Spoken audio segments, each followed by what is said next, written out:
આજે લોકસભા ચૂંટણી 2024ના ત્રીજા તબક્કામાં 11 રાજ્યોની 93 બેઠકો ઉપર 60% મતદાન થયું હતું, જેમાં ગુજરાતની વાત કરીએ તો રાજ્યમાં સાંજના 5 વાગ્યા સુધી 55% વોટિંગ થયું હતું, જેમાં સૌથી વધુ બનાસકાંઠામાં 64% અને વલસાડમાં 68%.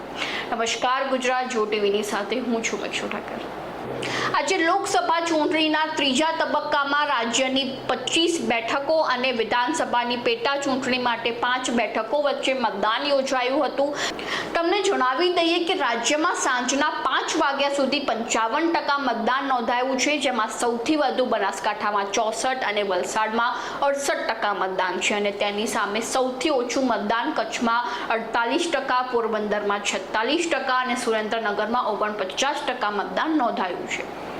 આપણે જણાવી દઈએ કે ગુજરાતની આ 8 બેઠકો ઉપર મતદાન અત્યંત રસાકસી ભર્યું રહેશે, જેમાં પહેલા તો રાજકોટ, બનાસકાંઠા, વલસાડ, ભરૂચ, જૂનાગઢ, ભાવનગર, સાબરકાંઠા અને આણંદનો સમાવેશ થાય છે. તો હવે આ બેઠકો ઉપર પરિણામ તો આપણે 4 જૂને જાણી શકીશું. તો આવી જ નવી માહિતીને જાણવા માટે ફોલો કરો જો ટીવી મેક્ષુ ઠાકર.